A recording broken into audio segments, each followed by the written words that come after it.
Ramaprasad sir ನಮಸ್ಕಾರ. ನಮಸ್ಕಾರ. ಹೇಗಿದ್ದೀರಾ? Fine fine fine. Nice. Reena ma'am ನಮಸ್ಕಾರ. ಹೇಗಿದ್ದೀರಾ ನೀವು? ಸೂಪರ್. ತುಂಬ ಚೆನ್ನಾಗಿ ಕನ್ನಡ ಮಾತಾಡ್ತೀರಾ ಅಂತ ಕೇಳ್ಪಟ್ವಿ. ತುಂಬ ಖುಷಿ ಆಯಿತು. ನಿಮ್ಮ proper native? Kurnool. Kurnool from Andhra. Andhra. Kadapa, Rayalaseema. Rayalaseema. Sir, Jogi I think ಒಂದು ಸಿನಿಮಾದ ದಿಕ್ಕನ್ನೇ ಬದಲಿಸಿದಂತಹ ಸಿನಿಮಾ, ಕನ್ನಡ ಸಿನಿಮಾ ರಂಗದ ಒಂದು ದೊಡ್ಡ ಮೈಲಿಗಲ್ಲ ಸಿನಿಮಾ. ಸರ್, ಎಲ್ಲರೂ ಹೇಳ್ತಾರೆ ಈ ಥರ ದೊಡ್ಡ ನಿರ್ಮಾಪಕರು ತುಂಬ ಸಿನಿಮಾಗಳು ಬೇಗ ಮಾಡಬೇಕು ಅಂತ. ಬಟ್ ನೀವು 5 ವರ್ಷದ ಸಮಯ ತಗೊಂಡಿರೋದು ನಿಜವಾಗ್ಲೂ ಒಂದು ದೊಡ್ಡ ಶಾಕ್ ನಮಗೆ.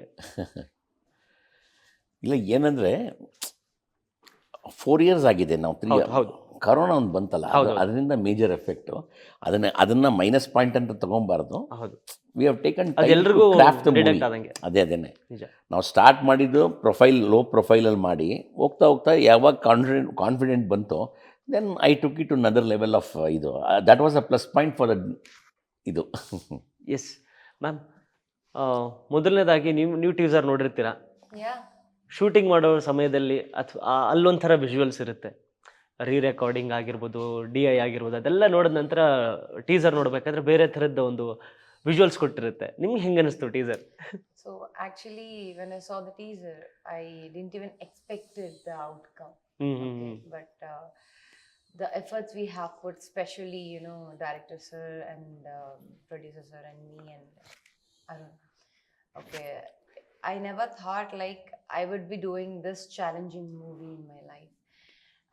So it was an amazing experience along with the team. This team is like my family to me. It's not just a team, and they help me so much in the during the shooting times. Yes.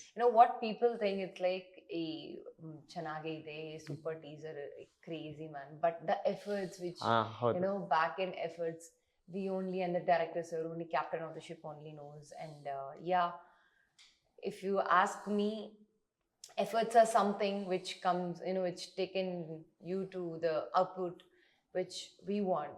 Yes. So we always believe in the efforts. So always my team has kept entire efforts. Because of that, we deserve that teaser. Nice. Sir, ಆಗೋಕ್ಕೂ ಮೊದಲು ಅಶ್ವಿನಿ ಸಂಸ್ಥೆ ಅನ್ನೋದು ದೊಡ್ಡ ಹೆಸರು ಮಾಡಿದಂಥ ಸಂಸ್ಥೆ. I think ಅದು ಮೊದಲ ಹಾಡು ಕನಸುಗಾರ ಸರ್? ಕನಸುಗಾರ ಫಿಲ್ಮ್ ಆಡಿಯೋ ರೈಟ್ಸ್ ತೊಗೊಂಡಿದ್ದು ಕನಸುಗಾರ.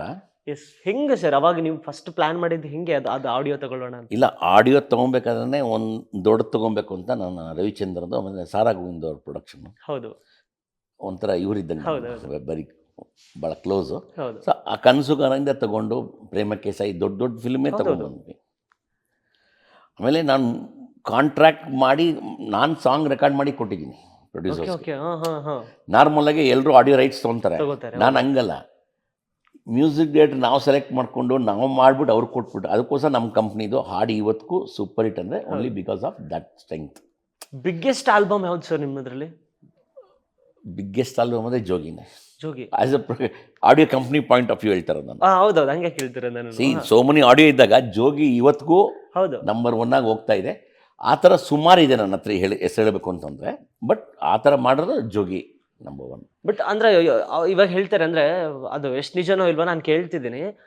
ಅವಾಗಿನ ಆಡಿಯೋ ಎಷ್ಟು ಚೆನ್ನಾಗಿ ಓಡ್ತಿದೆ ಇವಾಗ ಅಂದರೆ, ಇವಾಗ ಅದ್ರ ರೆವಿನ್ಯೂ ಒಂದು ಸಿನಿಮಾ ಬಜೆಟ್ ಅಷ್ಟು ಇರುತ್ತೆ ಅಂತ ಹೇಳ್ತಾರೆ. ಹೌದಾ ಸರ್ ಅದು? ಏನು ಹೇಳಿದ್ರಿ ಸರಿ? ಅಂದರೆ ಅವಾಗಿನ ಹಾಡುಗಳು, ಜೋಗಿ ಆಗಿರ್ಬೋದು, ಕನಸುಗಾರ, ಅದರಿಂದ ಬಂದಂಥ ರೆವಿನ್ಯೂ ಈಗ ಒಂದು ಸಿನಿಮಾನ ಪ್ರೊಡ್ಯೂಸ್ ಮಾಡೋಷ್ಟು 100% ಇದೆ ಹಂಗೆ ಅಲ್ವಾ? ಓ, ಜೋಗಿನೇ ಹೇಳ್ತೀನಿ ಕೇಳಿ. 2.25 ಕೋಟಿ ಫಸ್ಟ್ ಕಾಪಿ, 2.25 ಕೋಟಿ ಪಬ್ಲಿಸಿಟಿ ಖರ್ಚು ಮಾಡಿದ್ದೀನಿ ಆ ಫಿಲಮ್ಗೆ. Okay sir. ಸೊ ನನ್ನ ಆಡಿಯೋ ಕಂಪ್ನಿಗೆ 5 ಕೋಟಿ ಬಂದ್ಬಿಡ್ತು ನನಗೆ. I earn 5 crores only in audio. So ಅಲ್ಲಿಗಲ್ಲಿಗೆ ಇದಾಯಿತು. ಸೊ ಆಡಿಯೋ ಕರೆಕ್ಟಾಗಿ ಇದು ಮಾಡಿದ್ರೆ, ಇವಾಗ ಇದ್ರ ಸಾಂಗು ಅಷ್ಟೇ. ಹೌದು, 2 song it's going very fine. Yes sir. And teaser reach ಚೆನ್ನಾಗಿದೆ. ಅದರಲ್ಲಿ ಗೊತ್ತಾಗತ್ತೆ ನಮಗೆ ಈ ಥರ ಇದೆ ಅಂತ ಅಂದ್ಬಿಟ್ಟು. ಎಸ್ ಮ್ಯಾಮ್, ನಿಮಗೆ ಫಸ್ಟ್ ಶಶಿಧರ್ ಅವರು ಬಂದು ಕತೆ ಹೇಳಿದಾಗ ಒಂದು ವಿಜುವಲ್ಸ್ ನೀವು ಕ್ರಿಯೇಟ್ ಮಾಡ್ಕೊಂಡಿರ್ತೀರ. Because some fantasy kind of cinema ಇದೆ, ಅಡ್ವೆಂಚರಸ್ ಡ್ರಾಮಾ ಇದೆ. ಹೆಂಗೆ ಅನಿಸುತ್ತೆ ನಿಮಗೆ ಫಸ್ಟ್ ಟೈಮ್ ಕಥೆ ಕೇಳಿದಾಗ? When I heard the story for the first time, I never thought I would be doing so many challenging things, first of all, because I wanted to explore, in the character wise as an actress, you know, as an actress. Okay, it's not like a heroine. Yeah, I got it. Okay. So when Shashi told me regarding the story, like this is this, and I thought, acha theek hai, so I'm doing this thing. It's simple only na, kar lete, itna mushkil nahi hai. Okay. But when I went on the set, when I experienced a few things, you know, on the set, and few takes were there, only one take was like done, and he gave me only one take. Okay. Ihana, only one take. I don't want any disturbance. Do it. Okay. So yeah, it was interesting. It was challenging character for me, being that lady. Okay, and I love that character, man. It's not Character one. name? You can see. Yes. You can see the movie theaters. So I think you had some great fight sequences as well. Yeah, I have few things. You know, you can see. You know, Feb 6th. If Yes, I'm not yes. wrong. ಈಗ if I say in front of her, it is like boosting her. No, she has done amazing. Yes. And for a thing, she has done a song. Yes. Okay. It is number one. Next week you are releasing. At that time, we'll speak of that now. Yes. Sir ನಿಮಗೆ yes please No. Sir ನಿಮಗೆ ಕಥೆ ಕೇಳಿದಾಗ ನೀವು ಹೇಳಿದ್ರಿ ಅಂದರೆ ನಿರ್ದೇಶಕರು ಕೂಡ ಹೇಳಿದರು ಒಂದಿಷ್ಟು ಬಜೆಟ್ ಕೊಟ್ಟರು ನಿರ್ಮಾಪಕರು ಇಷ್ಟು ದಿನದಲ್ಲಿ ಮುಗಿಸು, ಇಷ್ಟು ದಿನದಲ್ಲ ಇಷ್ಟು ಬಜೆಟಲ್ಲಿ ಮುಗಿಸು ಅಂತ. ಬಟ್ ಶೂಟ್ಗೆ ಹೋದ್ಮೇಲೆ ಅವರು ಇಲ್ಲಿಲ್ಲ ಇದು ಹಿಂಗಾಗಲ್ಲ, ಓಕೆ ವಿಲ್ಗೋ ನಿನ್ಗೆ ಏನು ಅನ್ಸುತ್ತೆ ಆ ಥರ ಮಾಡು ಅಂತ ಹೇಳಿದ್ರಂತೆ. ಎಲ್ಲಿ ನಿಮ್ಮ ಮೂಡ್ ಚೇಂಜ್ ಆಗಿದೆ ಅಥವಾ ಯಾವ ಡಿಸಿಷನ್ ಚೇಂಜ್ ನನಗೆ ಆಗಿದೆ? 5-6 ಪಿಕ್ಚರ್ ಮಾಡಿದ್ದೀನಿ, ನನಗೆ ಗೊತ್ತಿತ್ತು ಕತೆ ಹಿಂಗೆ ಅಂತ. ಹೌದು. ಫಸ್ಟೇ ಬಡ್ಜೆಟ್ ಅಂದರೆ ಇದು ಮಾಡ್ತಾರೆ ಅಂತ ಇದು ಮಾಡ್ಕೊಂಡು ಆಮೇಲೆ ಎಲ್ಲ ಇಷ್ಟು ಕೊಡ್ತೀನಿ ನೀನು ಮುಗಿಸ್ಕೊಂಬಂದು ಅಂತಂದೆ. ಹಾಂ ಸರ್. ಆಮೇಲೆ ಒಂದ್ಸರಿ ಸ್ಟೋರಿ ಇದು ಒಂದೊಂದು ಆರ್ಟಿಸ್ಟ್ ಹಾಕಿದಾಗ ಕ್ಯಾರೆಕ್ಟರ್ಸ್ ಆ ಥರ ಬೇಕು ಅನಿಸ್ತು ನನಗೆ. ಅವ್ರಿಗೆ ಬೇಕು, ಇದಕ್ಕೆ ಈ ಕ್ಯಾರೆಕ್ಟರ್ ಬೇಕು, ಅವ್ರಿಗೆ ಆ ಕ್ಯಾರೆಕ್ಟರ್ ಬೇಕು ಅಂತ. ಸೊ ಅವ್ರು ಹಾಕಿದಾಗ ನ್ಯಾಚುರಲಿ ಜಾಸ್ತಿ ಆಗೇ ಆಗುತ್ತೆ. ಸಂಪತ್ ಅವ್ರನ್ನೆಲ್ಲ ನಾವು ಮಾಡಿದ 3 ವರ್ಷದಿಂದ ನಾವು ಮಾಡಿದ ಬಡ್ಜೆಟ್ ಹೇಳಿದ್ರೆ ಇವಾಗೆಲ್ಲ ಕಂಪೇರ್ ಮಾಡೋಕ್ಕೆ ಆಗಲ್ಲ, ಅಷ್ಟು ಕಾಸ್ಟ್ ಆಗುತ್ತೆ ಈಗ. ಹೌದೌದು. Ultimately we have crafted why because the character needs like that. ಇವ್ರನ್ನ ಯಾಕೆ ನಾವು ಈಗ ಕರ್ಕೊಂಬಂದ್ವಿ ಅಂತಂದರೆ we wanted a face like that. ಅದಕ್ಕೋಸ್ಕರ ನಾವು ಇದು ಮಾಡಿದ್ವಿ ವಿನಃ ನತಿಗೆ ಯಾರನ್ನೂ ತುರ್ಕಿಲ್ಲ ಕ್ಯಾರೆಕ್ಟರ್ಸ್. ಹೌದೌದು. ಎಸ್ ಸರ್, ಅಂದ್ರೆ ಸಿನಿಮಾದ ನಾಯಕ ನಟನಾಗಿ ನಿಮ್ಮ ಮಗನ ಪರಿಚಯಿಸ್ತಿದ್ದಾರೆ ಸಿನಿಮಾ ಇಂಡಸ್ಟ್ರಿಗೆ. ಹೆಂಗೆ ಅಂದರೆ ಅವರು ಕೂಡ ನೀನಾಸಮೆಲ್ಲ ಪಳಗಿದ್ದಾರೆ? ಇಲ್ಲ, ಅವನು ಫಸ್ಟು SRM ಯೂನಿವರ್ಸಿಟಿ ಕಳಿಸಿದ್ದೆ. ಹಾಂ. ಎಲೆಕ್ಟ್ರಾನಿಕ್ ಮೀಡಿಯಾ ಓದ್ಕೊಂಡು ಕಂಪ್ನಿ ನೋಡ್ಕೊಂತ ಅಂದ್ಬಿಟ್ಟು ಓಕೆ. ಒಂದು ಶಾರ್ಟ್ ಫಿಲ್ಮ್ ಮಾಡ್ಕೊಂಡು ಬಂದ. ಅದರಲ್ಲೇ ಅವಾರ್ಡ್ ತೊಗೊಂಬಂದ. ನಮ್ಮ ವೈಫು ಇಲ್ಲ ಅವ್ನು ಶಾರ್ಟ್ ನೋಡ್ರಿ ಯಾರ್ಯಾರನ್ನೋ ಮಾಡಿದ್ದೀರಾ, ಇವ್ನಿಗೆ ಯಾಕ್ರಿ ಮಾಡಬಾರ್ದು ಅಂದ್ರೆ ನಮ್ಮ ವೈಫ್ ಫೋರ್ಸ್ಗೋಸ್ಕರ ಅವ್ನು ಮಾಡಿದೆ ಅಷ್ಟೇ. ಆಮೇಲೆ ಈಗ ಕಂಪ್ನಿ ಇರೋದ್ರಿಂದ ನಮಗೆ ಈ can do it very well. Platform ಕೊಟ್ಟಿದ್ವಿ, ಈಗ ಅವ್ರು ಕಷ್ಟಪಟ್ಟು ಅವ್ರ ಮುಂದೆ ಮಾಡಿ ತೊಗೊಂಡು ಹೋಗ್ಬೇಕಷ್ಟೇ, ಇನ್ನೇನು ನಮ್ಮದೇನಿಲ್ಲ ಸರ್. ನಿಜ. ಬಟ್ ಇತ್ತೀಚಿನ ದಿನಗಳಲ್ಲಿ ಏನಾಗ್ತಿದೆ ಅಂದರೆ, ಈಗ ಒಬ್ಬ ದೊಡ್ಡ ಪ್ರೊಡ್ಯೂಸರ್ ಮಕ್ಕಳಾಗಿರ್ಬೋದು, ಅಥವಾ ದೊಡ್ಡ ಡೈರೆಕ್ಟರ್ಗಳ ಮಕ್ಕಳಾಗಿರ್ಬೋದು, ಅಥವಾ ದೊಡ್ಡ ಇಂಡಸ್ಟ್ರಿಯಲ್ಲಿ ಇರ್ತಾರೆ ಅವ್ರ ಮಕ್ಕಳಾಗಿರ್ಬೋದು, ಅವ್ರಿಗೆ ಸಿನಿಮಾಗಳು ಮಾಡ್ತಿರೋದು ಹೆಚ್ಚಾಗಿರುತ್ತೆ. ಸೊ ಅಂತರ್ದಾರಿಲೇ ಬರ್ತಿದ್ದಾರೆ ಕೆಲವೊಬ್ರು ಅಂತ ಕೆಲವೊಂದ್ಸಲ ಹೇಳ್ತಾರೆ, ನೆಪೋ ಕಿಡ್ಸ್ ಅಂತ ಹೇಳ್ತಿರ್ತಾರೆ. ಇಲ್ಲ, ನಾನು ನನ್ನ ಮಗ ಅಂತ ಮಾಡಿಲ್ಲ ಅದಕ್ಕೆ. ಹೌದೌದು, ನಾನು ನಿರ್ದೇಶಕರು ಹೇಳಿದ್ರು ನೀವು ಹೂ ಅಂದ್ರೇ ಇವ್ರನ್ನ ಹಾಕೊಳ್ಳೋದು. ಅಲ್ಲಲ್ಲ, ನಾನು ಅವನ್ನ ನೀನು ಮಾಡುವ, ನೀನು ಮಾಡ್ಕೊಂಡು ಹೋಗು, ಯಾವಾಗ ಯಾರನ್ನ ಬಂದೆ ಮಾಡ್ಕೊಂಡು ಹೋಗು ಅಂತಿದ್ದೆ. ಹೌದು. ಇವನ್ ಕತೆ ಹೇಳಿದಾಗ ಯಾರನ್ನೂ ಆಯ್ತು ಯಾರನ್ನೂ ಹೊಸೊಬ್ರನ್ನೇ ಹಾಕೋಣ ಅಂತಂದ. ಅವ್ನ ಫೋಟೋ ತೋರಿಸ್ದ, ಇವ್ನ ಫೋಟೋ ತೋರಿಸ್ದ್ರ, ಅವ್ನು ಅಷ್ಟು ಕೇಳ್ತಾನೆ ಸರ್, ಇವ್ನು ಇಷ್ಟು ಕೇಳ್ತಾನೆ ಅಂತ. ದುಡ್ಗಂತಲ್ಲ, ಇವನ್ಗೆ ನನ್ನ ಮಗನೇ ಚೆನ್ನಾಗವನಲ್ಲ ಅಂತ. When he showed a photo of the hero, I told Arun is fine for this, Y can do. 2 ದಿನ ಡೈಜೆಸ್ಟ್ ತೊಗೊಂಡ್ವಿ ಆ ಕ್ಯಾರೆಕ್ಟರ್ ಇವ್ನು ಹೆಂಗೆ ಹೋಗ್ತಾನೆ ಅಂತ. ಅವನಿಗೂ ಹೇಳಿಲ್ಲ ನಾನು. ಅವನು ಅಷ್ಟೇ ಕತೆ ಚೆನ್ನಾಗಿದೆ ಮಾಡ್ಬೋದು, ನಾವು ಅವ್ರನ್ನ ಹಾಕಿ ಇವ್ರನ್ನ ಹಾಕಿ ಅಂತಿದ್ದ. ಅವನಿಗೋಸ್ಕರ ಅವ್ನ ಸ್ಟೋರಿ ಬೇರೆ ರೆಡಿ ಮಾಡಿ ಇಟ್ಟಿದ್ದೆ ಮಾಡೋಣ ಅಂತ ಅಂದ್ಬಿಟ್ಟು. ಊರೆಲ್ಲ ಯಾಕೆ ಹೋಗ್ಬೇಕು, ಇದೇ ಚೆನ್ನಾಗೈತೆಲ್ಲ ಅಂತಂದ್ಬಿಟ್ಟು ಚೆನ್ನಾಗಿದೆ ಅಂದ್ಬಿಟ್ಟು ಅವನಿಗೆ ಕ್ಯಾಸ್ಟ್ ಮಾಡಿದ್ವಿ ವಿನಃ. ಆಮೇಲೆ ಪ್ರತಿಯೊಂದಕ್ಕೂ ಟ್ರೈನ್ ಅಪ್ ಮಾಡಿ ಮಾಡಿಸಿರೋದು ವಿನಃ ಹಂಗೆ ಒಳಗಡೆ ತಗೊಂಡಿಲ್ಲ ಅವನು. ಪ್ರತಿಯೊಂದೂ ಅವನಿಗೆ ಹಂಗೆ ಹೇಳ್ಬಾರ್ದು. ನಾವು ನೀನಾ ಸಂಬಂಧಕೊಂಡು ಸ್ವಲ್ಪ ಹಿಂಗೆ ಅಂತಾರೆ ಹಿಂಗೆ ಆರ್ಟಿಸ್ಟು, ಥಿಯೇಟರ್ ಆರ್ಟಿಸ್ಟ್ನು ಒಂಚೂರು that hi-fi will be there. I am a theatre artist like that ಈ had in his mind. First day ಇಲ್ಲಿ ಹೊಡೆದ್ವಿ ಅವನಿಗೆ, ಅದಲ್ಲ ಅದು ಅಂತ. ಡೇ ಒನ್ ಈ ಥರ ಅಲ್ಲ ಮಾಡೋದು, ಹಿಂಗೆ ಈ ಥಿಯೇಟರ್ ಆರ್ಟಿಸ್ಟ್ಗೆ ಸ್ವಲ್ಪ ಇದಿರುತ್ತೆ. ಅಂದರೆ ಎಲ್ರಿಗೂ ಅಲ್ಲ ನಾನು ಹೇಳೋದು, ಬೇಜಾರು ಮಾಡ್ಕೊಂಡು. ಕೆಲವ್ರು ಇರುತ್ತೆ, I am come from theatre, I am that this ಅನ್ನೋದು. ಅದೆಲ್ಲ ಬಿಟ್ಬಿಡಮ್ಮ, ಇಲ್ಲಿ ನೀಟಾಗಿ ಮಾಡು ಅಂತ ಹೇಳ್ಬಿಟ್ಟು ಮಾಡಿಸಿರೋದು ಸರ್. ಅಂದರೆ ತುಂಬ ಇಲ್ಲ ಇಲ್ಲಿ ನಾನು ಪ್ರೊಡ್ಯೂಸರ್ ಮಗ ಅನ್ನೋದು ನನಗೆ okay fine, but as a character ಹಾಕಿರೋದ್ರೆ. ಆಮೇಲೆ ಪ್ರೊಡ್ಯೂಸರ್ ಮಗ ಕೂಡ ಒಂದು 20 ಫೈಟು, ಒಂದು 2-3 ಫೈಟು, ಹೀರೋಯಿನ್ ಜೊತೆ ಡ್ಯಾನ್ಸು, ಅದೆಲ್ಲ ಏನಿಲ್ಲ. Yes sir. ಹೀರೋ ಹೀರೋಯಿನ್ ಮುಟ್ಟೋದೇ ಇಲ್ಲ, ನೋಡೋದು ಇಲ್ಲ. ನಾನು why am telling you this ಅಂದರೆ, ಪ್ರೊಡ್ಯೂಸರ್ ಮಗ ಅಂತ ನಾನು ಮಾಡಿಲ್ಲ, ಕ್ಯಾರೆಕ್ಟರ್ ಏನು ಬೇಕೋ ಅವ್ನು ಹಾಕಿದ್ದೀನಿ ವಿನಃ ಈಸ್ ನಾಟ್ ಲೈಕ್ ನನ್ನ ಮಗ ಅಂತ ಎಲ್ಲೂ ನಾನು ಹಾಕೋದು ಇಲ್ಲ. ಅವನಿಗೆ ಇಂಟ್ರೊಡ್ಯೂಸಿಂಗ್ ಅರುಣ್ ರಾಮ್ ಪ್ರಸಂತ ನನ್ನ ಮೈಸನ ಎಲ್ಲೂ ಹಾಕಲ್ಲ. ನೀನು ಸಕ್ಸಸ್ ಆಗ್ಬಿಟ್ಟು ಆಮೇಲೆ ನನ್ನ ಹೆಸರು ಹೇಳು ಅಂತ ಹೇಳಿದ್ದೀನಿ. But I have treated him as a new artist. ಯಾರನ್ನೋ ಕೊಡೋ ಬದಲು ಇವ್ನಿಗೆ ಕೊಟ್ಟಿದ್ದೀನಿ.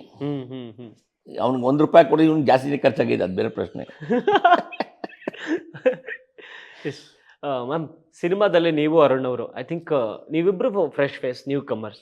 ಬಟ್ ನಿಮ್ಮನ್ನು ಬಿಟ್ಟರೆ ತುಂಬ ದೊಡ್ಡ ವ್ಯಕ್ತಿಗಳಿದ್ದಾರೆ, ತುಂಬ ದೊಡ್ಡ ಸ್ಟಾರ್ಸ್ ಇದ್ದಾರೆ ಸಿನಿಮಾ ರಂಗದಲ್ಲಿ. ಹಲವಾರು ವರ್ಷಗಳಿಂದ ಸ್ಟ್ಯಾಂಡ್ ಆದಂಥ ಸ್ಟಾರ್ಸ್ಗಳಿದ್ದಾರೆ. ಅವ್ರ ಜೊತೆ ಆ್ಯಕ್ಟ್ ಮಾಡ್ಬೇಕಾದ್ರೆ ಹೆಂಗೆ ಅನ್ಸೋದು? ಸಾಯಿ ಕುಮಾರ್ ಸರ್ ಆಗಿರ್ಬೋದು, ಸಂಪತ್ ಸರ್ ಆಗಿರ್ಬೋದು. See, whatever the scenes they have, okay, it's not related to all these people. I had seen only with Arun. Okay. Few team people. Uh-huh. Okay. And if you ask me, before I worked with big stars, it's not like I didn't work in Telugu industry. I worked with Nag Chaitanya Garu. I worked with Varun Tej Garu and all. Okay. But it always pumps me up. Okay. When I see them, I feel like I want to be there. You know, one day I want to act like them. It's not like that I'm comparing. Okay, it's like experience which they carry. Everybody, they have their own essence of acting. I love my essence of acting, but I wanted to achieve in that place where, you know, it's just that, as you said, it's a platform everybody will have. It's not a nepotism or something else. It's just that a platform. People think nepo kid, nothing, bro. It's wrong. Okay, nothing nepo kid. Whomever have a talent, they will grow. Definitely. That's it. Okay, and yeah, of course, if I get a chance to, you know, act beside anybody, big actresses, anybody, I will give my best, no matter what. So confident. Yeah. Sir, ಅಂದರೆ ಸಿನಿಮಾದ budget ನೀವು ಹೇಳಿದಾಗೆ ಅಳತೆ ಮೀರಿ ಹೋಗಿತ್ತು ಅನ್ಸುತ್ತಾ ನಿಮ್ಗೆ ಎಲ್ಲಾದರೂ? ಅಂದರೆ ತುಂಬ ದೊಡ್ಡ ಕ್ಯಾನ್ವಾಸ್ ಕಾಣ್ತಿದೆ, ಸೆಟ್ ಆಗಿರ್ಬೋದು, ಮೇಕಿಂಗ್ ಆಗಿರ್ಬೋದು, ಕ್ವಾಲಿಟಿ ಆಗಿರ್ಬೋದು, ಟಾಪ್ ನಾಚ್ ಲೆವೆಲಲ್ಲಿದೆ. ನಿಮ್ಗೆಲ್ಲಾದ್ರೂ ಅನಿಸ್ತಾ ಇದು ಕೈ ಮೀರಿ ಹೋದಂಥ ಬಜೆಟ್ ಕೈ ಮೀರಿ ಹೋಗ್ತಿದೆ ಅಂತ ಎಲ್ಲಾದರೂ ನಿರ್ದೇಶಕರಿಗೆ ಏನಾದರೂ ಹೇಳಿದ್ರ? ಇಲ್ಲ, ನಿರ್ದೇಶಕರದ್ದು ಇದೇ ಇಲ್ಲ. ಅವನು ಆಪ್ಷನ್ಸ್ ಹಿಂಗೆ ಮಾಡ್ಬೋದು ಅಂತ, ನಾನು ಇದನ್ನು ಮಾಡು ಅಂದೆ. ಓಕೆ. ಎಲ್ಲರೂ ನನ್ನ ಡೈರೆಕ್ಟ್ರನ್ನ ಅಷ್ಟು ಖರ್ಚು ಮಾಡಿಸ್ಬಿಟ್ಟ, ಇಷ್ಟು ಖರ್ಚು, ನೋ, ನಾನೇ ಮಾಡಿರ್ತಿದ್ದೆ. ಸ್ವಯಂಪೃತ ಇದು ನಾನೇ ಮಾಡಿರೋದು. ಹೆಂಗಂದರೆ ಆ ಸೀನ್ಸ್ ಹಂಗೆ ಬೇಕು ಅನಿಸ್ತು, ನಾವು ಮಾಡಿದ್ವಿ. Not I wanted to over spend on something or cut off anything, no. ಆ ಸೀನ್ ಹಂಗೆ ಬೇಕು. ಈಗ ಅಗೋರಿ ಸಾಂಗ್ ಒಂದು ಸಣ್ಣ ದೇವಸ್ಥಾನದಲ್ಲಿ ಮಾಡ್ಬಿಡ್ಬೋದಿತ್ತು. ಸೆಟ್ ಹಾಕಿ 100 ಜನ ಡ್ಯಾನ್ಸರ್ಸ್ನ ಹಾಕ್ಬಿಟ್ಟು ಆ ಲೆವೆಲ್ ಮಾಡೋಂಥದ್ದು ಬೇಕಾಗಿರಲಿಲ್ಲ. ನನಗೆ ಪ್ಯಾಷನೇಟಾಗಿ ಬೇಕಾಗಿತ್ತು, ನಾನು ಹಂಗೆ ಮಾಡಿದೆ. So wherever we have spend, it is necessity and we have done it neatly. ಅದಕ್ಕೆ ತಕ್ಕಂಗೆ ಬಡ್ಜೆಟ್ ಹೋಗಿದೆ, ಅದರಿಂದ ತಲೆ ಕೆಡ್ಸ್ಕೊಳ್ಳೋಕ್ಕಾಗಲ್ಲ. ಚೆನ್ನಾಗಿದ್ದರೆ 100% ಬಂದೇ ಬರುತ್ತೆ. If you do a good content, definitely you will see the fruits. ನಾವೇ ಸರಿಯಾಗಿ ಮಾಡಿದ್ರೆ ಜನಕ್ಕೆ ಬರಬೇಕು ಅಂದ್ರೆ ಹೆಂಗೆ ಬರೋಕ್ಕಾಗುತ್ತೆ ಗುರುವೆ? ಎಸ್ ಎಸ್ ಸರ್, ಸಿನಿಮಾದ ಔಟ್ಪುಟ್ ನೋಡಿರ್ತೀರ ಖಂಡಿತವಾಗಿ ನೀವು. ಎಸ್ಪೆಷಲಿ ನಿಮ್ಮ ಮಗನ ಅಭಿನಯ ಅಥವಾ ಅವ್ರ ಪೋರ್ಷನ್ ನೋಡಿದಾಗ ಹೇಗೆ ಅನಿಸ್ತು ನಿಮಗೆ? ಅಲ್ಲ, ಅವನಂದರೆ ಈಸ್ ಅ ಕ್ಯಾರೆಕ್ಟರ್ ವೈಸ್ ಹೋದಾಗೆ ಎಲ್ಲರೂ ನೀಟಾಗಿ ಮಾಡಿದ್ದಾರೆ, ಅವನು ನೀಟಾಗಿ ಮಾಡಿದ್ದಾನೆ ಅನಿಸುತ್ತೆ ವಿನಃ ಅವನದು ಫಸ್ಟ್ ಫಿಲ್ಮ್ ಅಂತ ಅನಿಸಲ್ಲ ನನಗೆ. ಆಮೇಲೆ ನಮ್ಮ ಕಣ್ಣಿಗೆ ಕಾಣೋದೇ ನೆಗೆಟಿವೇನೆ, ಪಾಸಿಟಿವ್ ಕಾಣೋದೇ ಇಲ್ಲ, ಬರೀ ರಾಂಗೇ ಕಾಣೋದು ನನ್ನ ಕಣ್ಣಿಗೆ. ಚೆನ್ನಾಗಿ ವಾಟ್ ಎವರ್ ಐ ಸಿ ನೆಗೆಟಿವೇ ಫಸ್ಟ್ ನನ್ನ ತಲೆಗೆ. Why sitting like that, why standing like ಇದೇ ಬರುತ್ತೆ ವಿನಃ ಅವ್ನ ಆ್ಯಕ್ಟಿಂಗ್ ಬೈ ಹೋಗೋದೇ ಇಲ್ಲ ಅದು. ಅಂದರೆ over all is done it perfectly. ಅಂದರೆ ಆ ಕ್ಯಾರೆಕ್ಟರ್ ಏನು ಬೇಕೋ ಅಷ್ಟೇ ಮಾಡಿದ್ದಾನೆ. ಆ ಥರ ಏನು ಎಕ್ಸಾಕ್ಟ್ ಎಲ್ಲೂ ಇಲ್ಲ ಆ ಥರ. ಅಲ್ಲ, ಅವ್ನು ಮಾತಂದಿದ್ದಕ್ಕೆ ನೀವು ಬೈತಾ ಇದ್ರಿ ಅವ್ರನ್ನ, ನಂಗೆ ಸಿನಿಮಾ ಬಿಟ್ಟು ಇನ್ನೇನೋ ಗೊತ್ತಿಲ್ಲ ಅಂದಿದ್ದಕ್ಕೆ ನೀವು ಪಾಪ ಅವ್ರಿಗೆ ಹೇಳ್ತಿದ್ರು, ಅವ್ರು ಪಾಪ ಬೈಸ್ಕೊಂಡು ಹೋಗ್ಬಿಟ್ರು. ಇಲ್ಲ, ಅವನಿಗೆ ಪಿಕ್ಚರ್ ಅನ್ನೋದು ಇಂಟ್ರೆಸ್ಟ್ ಇದೆ. ಹೌದು, ಇದೆ. ಆ್ಯಕ್ಚುಲಿ ಇನ್ನೊಂದು ರೆಡಿ ಮಾಡಿ ಅವನಿಗೆ ಗೊತ್ತಿಲ್ಲ ಅದು. ಸರ್, ಈಗ ಅವ್ನಿಗೆ ಆ್ಯಕ್ಟಿಂಗ್ ಅವ್ನು ಮಾಡೋದಂತ ಇರಲಿಲ್ಲ ಅವನಿಗೆ. ನೀನೇ ಮಾಡು ಒಂದೇ, ಕಂಪ್ನಿ ಇದೆಯಲ್ಲ ಸ್ವಲ್ಪ ನೋಡ್ಕೊಳ್ಳೋದಕ್ಕೆ, ಅದ್ರ ಜೊತೆಗೆ let him develop is self ಅಂತ ಇದು ಮಾಡ್ತಾರೆ ಅಷ್ಟೇ. ಎಸ್ ಮ್ಯಾಮ್, ಇದು ನಿಮ್ಮ ಮೊದಲ ಕನ್ನಡ ಸಿನಿಮಾ. ಏನು ಹೊಸತನ ಅನಿಸ್ತು ನಿಮಗೆ? What is the one freshness that you find Freshness in which sense you're asking? I didn't get in cinema overall in Kannada industry? every scene or every day is a new day for me. Every day is a challenging day for me. It's not like fresh thing. Okay, obviously once it's a cut, it's a cut. Again, we'll start a fresh move. So every second for me, every single shot is a new. It's nothing like I felt low over here, I felt good here, I felt medium, nothing like that. Okay. Overall movie was amazing. If you talk about the industry, Kannada industry, I love Kannada industry. That is the reason why I'm doing movies over here. Okay, so everything is fresh for me. Because Nothing like that. I think night shoots ಜಾಸ್ತಿ ಇದೆ ಅನ್ಸುತ್ತೆ, because of ಈ forest ಸೀಕ್ವೆನ್ಸ್ಗಳಾಗಿರ್ಬೋದು, ಅದೆಲ್ಲ ತುಂಬ challenging ಅನ್ಸಲ್ವಾ ನಿಮ್ಗೆ? ಏನು ಅನ್ಸ್ಲಿಲ್ವಾ ಅದೆಲ್ಲ? See, I did night shoots. Okay, Yes. I slept only for 1 or 2 hours. 1 hour, hardly 1 hour. Okay. Okay, back to back 3 to 4 days. When we were shooting in the beach, sir, you remember that song shoot and all happened? Yeah. And it was raining in the beach, okay. and I have to do a step in the beach, and I have to lie down in the sand okay. with the rain only. But yeah, it was an amazing experience. I love to do all those things. Or I love to take up the challenges. I love to grind myself. If not, real talent will not show Yes. up. I believe that. So it was an amazing experience. Without sleep, yeah, yes that's a real challenge. Sir, ನೀವು ಹೇಳಿದ್ರಿ ಅಂದರೆ ನೀವು ಮೊದಲಿಂದನೂ cinema industry ನೋಡ್ಕೊಂಡು ಬಂದಿರೋರು. After lockdown ಜನರ mind ಸೆಟ್ಟೇ ತುಂಬ ಬದಲಾಗಿದೆ. ಕಂಟೆಂಟ್ ಅವ್ರು ಯಾವ್ದು ನೋಡ್ತಾರೆ, ಯಾವ್ದು ನೋಡಲ್ಲ, ನಮ್ಮ ಕೈಲಿ ಜಡ್ಜ್ಮೆಂಟೇ ಇರಲ್ಲ. ಸಿನಿಮಾ ಮೇಕರ್ಸ್ಗೂ ಅದು ಪ್ರಾಬ್ಲಮ್ ಆಗಿದೆ. ಯಾವ ಥರ ಸಿನಿಮಾ ನೋಡ್ತಾರೆ ಅಂತ ನಮಗೆ ಗೊತ್ತಿಲ್ಲ ಅಂತ ಹೇಳ್ತಿದ್ದಾರೆ.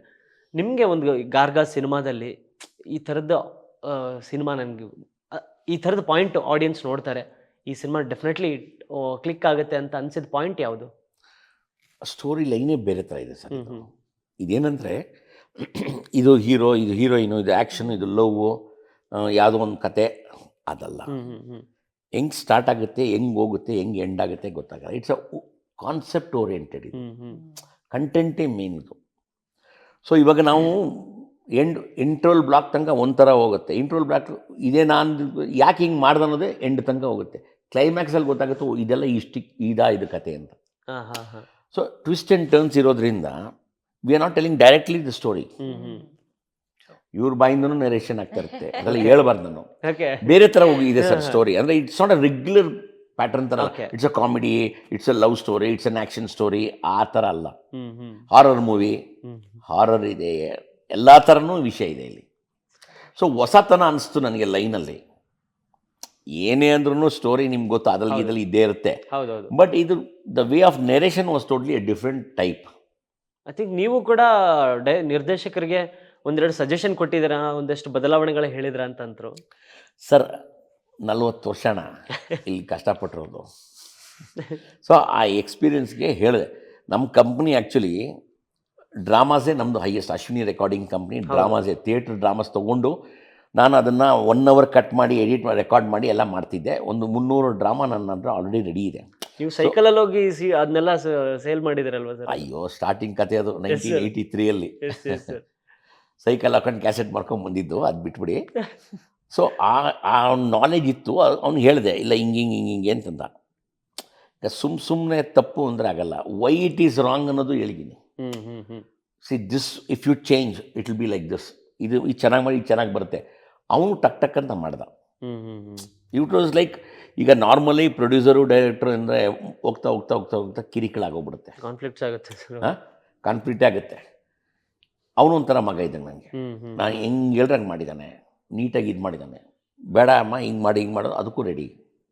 ಆಮೇಲೆ ಅವನು ಹೇಳಿದ್ನಲ್ಲ, ನಾನು ಚೆನ್ನಾಗಿತ್ತು ಅಂದರೆ ನಾನು ಬೇಡ ಅಂತ ಹೇಳಲೇ ಇಲ್ಲ ಅವನಿಗೆ. ಹೌದೌದು. ನಾನು ಕಾಸ್ಟ್ ನೋಡೋಕ್ಕೆ ಹೋಗಿಲ್ಲ, ಮಾಡು ನೀಟಾಗಿ. ಸೊ ಅಲ್ಟಿಮೇಟ್ಲಿ ಪಿಕ್ಚರ್ ಚೆನ್ನಾಗಿ ಬಂದಿದೆ. ಇನ್ನು ಜನ ನೋಡಿ ಅದಕ್ಕೆ ಹ್ಞೂ ಅಂದರೆ ಸಾಕು.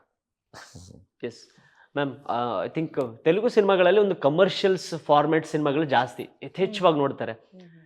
ಬಟ್ ನೀವು ಬೀಯಿಂಗ್ ಒಂದು ಕಮರ್ಷಿಯಲ್ ಸಿನಿಮಾ ಇಂಡಸ್ಟ್ರಿಯಿಂದ ಬಂದವರಾಗಿ ಈ ಥರದೊಂದು ಕಾನ್ಸೆಪ್ಟು ಓರಿಯೆಂಟೆಡ್ ಸಿನಿಮಾನ ಚೂಸ್ ಮಾಡಿಕೊಂಡು ಇದರಲ್ಲೇ ಬೇರೆ ಥರದ ನರೇಷನ್ ಸರ್ ಹೇಳೋದಾಗಲೇ ಒಂದು ಹಾರರ್ ಇದೆ, ಫ್ಯಾಂಟಸಿ ಇದೆ, ಒಂದು ಒಂದು ಒಂದು ನಿಧಿಗೋಸ್ಕರ ಒಂದು ಹುಡುಕಾಟ ಇದೆ, so fantasy kind of cinema ಇದೆ. ಸೊ ಇದು ಎಷ್ಟು ಡಿಫ್ರೆಂಟ್ ಅನಿಸ್ತು ನಿಮಗೆ ಅಟೆಂಪ್ಟು? ಬಿಕಾಸ್ ಒಂದು ರೆಗ್ಯುಲರ್ ಕಮರ್ಷಿಯಲ್ ಸಿನಿಮಾ ಮಾಡೋರು ಈ ಸಿನಿಮಾನ ಚೂಸ್ ಮಾಡ್ಕೊಂಡಿದ್ದಕ್ಕೆ main reason? Main reason, I get a chance to do performance. Okay. Okay, I get the chance to do performance, and I have a scope in the character to show up my skills, acting skills. And regular movies, see these days, as you said, okay, people will not watch regular movies. Yes. That's for sure. It's like क्या बोलते हैं, came. It was noted कि भाई regular movies रहे तो they'll not go. Yes. Okay, but people these days are liking concept oriented movies. Yes. Okay, it might be any concept, but it should be, you know, touching to them. Yes. It should be like eye catching. So I felt like it is a different character which I'm gonna play, and very challenging character for me. Okay, and yeah, most of the time I look into the character. Is there, can I give, you know, justice to the character? Yes. Can I perform more? If there is no performance, just walking, telling hi, hello, but there is no point of that being there now. For that you don't need to come here, right? Exactly. Yes, yes. Exactly. Yes. That's what I love to do, performance role. That's the reason I have chosen. Yes sir, cinema ರಿಲೀಸಿಗೆ ready ಇದೆ ಫೆಬ್ರವರಿ 6ನೇ ತಾರೀಕು. ಏನು ಹೇಳ್ತೀರಾ ಆಡಿಯನ್ಸ್ಗೆ? Because ನಿಮ್ಮ ಮಗನ introduce ಮಾಡ್ತಿದ್ದೀರಾ, ನಿಮ್ಮ ಪ್ರೊಡಕ್ಷನಿಂದ ಬಹಳ ದಿನಗಳಾದಮೇಲೆ ಬರ್ತಿರುವಂಥ ಸಿನಿಮಾ. ಏನು ಹೇಳ್ತೀರಾ ಆಡಿಯನ್ಸ್ಗೆ? ಅದೇ ಟೀಸರ್ ನೋಡಿ ಒಂದು ಸ್ವಲ್ಪ ಲೈಕ್ ಆದರೆ ಬನ್ನಿ, ಚೆನ್ನಾಗಿದ್ರೆ ಇನ್ನೊಬ್ರಿಗೆ ಹೇಳಿ, ಇಲ್ಲಾಂದರೆ ಹೇಳಕ್ಕೆ ಹೋಗ್ಬೇಡಿ. ಇಷ್ಟೇ, ಸಿಂಪಲ್. ಕಟ್ರು ಚೆನ್ನಾಗಿದ್ದರೆ ಹೌದು. You tell it is good. Yes. Whatever the result you tell out. Yes. Yes. I believe if the content is good, ಒಂದು ಸರಿ ಫಸ್ಟ್ ಶೋ ಒಂದು ಸ್ವಲ್ಪ ಜನ ಬಂದರೆ ಸಾಕು. ಎಸ್. ಅದು ಹಂಗೆ it will word of multiply. Mouth. Yes. ನಾವು ಕರ್ಸೋಕ್ಕಾಗಲ್ಲ ಸರ್ ಜನನ್ನ. ಡೆಫಿನೆಟ್ಲಿ. ಅವ್ರಾಗ ಅವ್ರು ಬರಬೇಕು, ಅವ್ರಾಗ ಅವ್ರಿಗೆ ಹೇಳ್ಬೇಕು ಇದು ಚೆನ್ನಾಗಿದೆ ಅಂತ. ನಿಜ. ಅದಕ್ಕೆ ನಾವು ಚೆನ್ನಾಗಿ ಮಾಡೋದು ಮಾಡಿಬಿಡ್ಬೇಕು, ಆಮೇಲೆ ಅವ್ರಿಗೆ ಬಿಡಬೇಕು. ನಾವು ಏನೂ ಮಾಡಿಲ್ಲದಂಗೆ ಜನ ಬಂದಿಲ್ಲ ಅನ್ನೋದು ಸುಳ್ಳು. If it is good they will come and see. Yes. ಓಡಿಲ್ಲ ಅನ್ನೋಕ್ಕೆ ಆಪೋಸಿಷನ್ ಬಂತು, ಥಿಯೇಟ್ರ್ ಸಿಕ್ಕಿಲ್ಲ, ಪಬ್ಲಿಸಿಟಿ ಸರಿ ಮಾಡಿ, ಅದೆಲ್ಲ ಸುಳ್ಳು. You do a good content, they will come and watch. Yes. Super ma'am, ನೀವೇನು ಹೇಳ್ತೀರಾ ಆಡಿಯನ್ಸ್ಗೆ? So ellargu namaskara. Okay, so come watch our movie in the theaters on Feb 6th. Okay, and give lots of love and support to all our family. And I have that gut feeling this movie will give me a life in the industry, and I know you people gonna love it. So thank you. Yes sir, all the best ma'am. ನಿಮಗೂ ಕೂಡ all the best. ಈ Thank you. Cinema ಮುಖಾಂತರ ಒಂದು ದೊಡ್ಡ success ಸಿಗಲಿ. Back to back ಸಿನಿಮಾಗಳು ನಿಮ್ಮ production ಹೌಸಿಂದ ಕೂಡ ಬರಲಿ. ಕನ್ನಡ ಸಿನಿಮಾ ರಂಗದಲ್ಲಿ ಮತ್ತೆ ಸಿನಿಮಾಗಳಲ್ಲಿ ನೀವು ಕೂಡ ಕಾಣಿಸ್ಕೊಳ್ಳಿ ಅಂತ ಟು ಬಿ ಕೇಳ್ತೀನಿ. ಫ್ರ್ಯಾಂಕ್, Yes, ನಾನು ಆಲ್ರೆಡಿ ಒಂದು ಪ್ರೊಡ್ಯೂಸರ್ ಆಸ್ಮಿ ಅವ್ರ ಬಗ್ಗೆ ಡೀಟೇಲ್ಸ್ ಕೇಳಿದ್ರು. ಓಕೆ. ಫಸ್ಟ್ ಹಾಕೋ ಸೂಪರ್ ಅಂತ ಹೇಳಿ, ಅವ್ರಿಗೆ ಇನ್ನೂ ಹೇಳಿಲ್ಲ. Sankranti special. Sankranti. Yes. All the best ma'am. Thank you. Thank you so much. Thank you. Thank you.